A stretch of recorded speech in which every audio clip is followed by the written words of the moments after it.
Saudaraku, tim Boser dari Satuan Reserse Kriminal atau Satreskrim Polres Aceh Tenggara berhasil menangkap 3 tersangka yang terlibat dalam pengoplosan bahan bakar minyak atau BBM jenis Pertalite di Desa Rumah Luar, Kecamatan Tano Alas, Kabupaten Aceh Tenggara pada Kamis 26 Oktober 2023 sekitar pukul 13.30 waktu Indonesia Barat.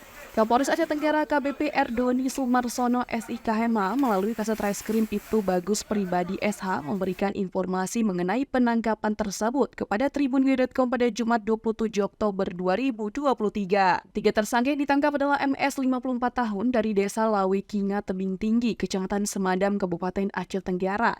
MA 22 tahun dari Desa Pasir Bangun, Kecamatan Lawe Alas, Kabupaten Aceh Tenggara, dan RM 47 tahun dari Desa Rumah Luar, Kecamatan Tano Alas, Aceh Tenggara.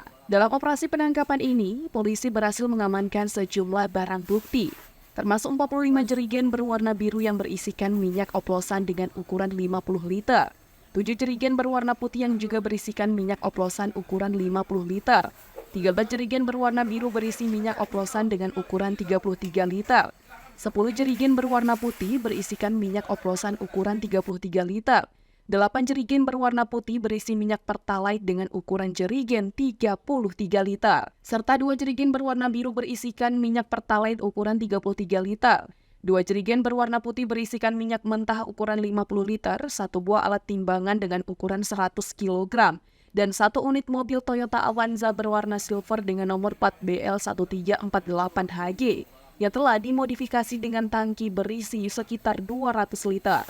Ibtu Bagus Pribadi Kasat Reskrim Polres Aceh Tenggara menjelaskan bahwa penangkapan ini dilakukan oleh unit Buser Satreskrim Polres Aceh Tenggara saat sedang melakukan patroli di Kecamatan Lawe Alas dan Tanoh Alas. Pelaku akan dijerat dengan pasal pengoplosan dan pemalsuan bahan bakar minyak atau BBM yang diatur dalam Undang-Undang Nomor 22 Tahun 2001 tentang minyak dan gas bumi atau Undang-Undang Migas. Dari Aceh Tenggara, Asnawi Lui, Tribun Gayo.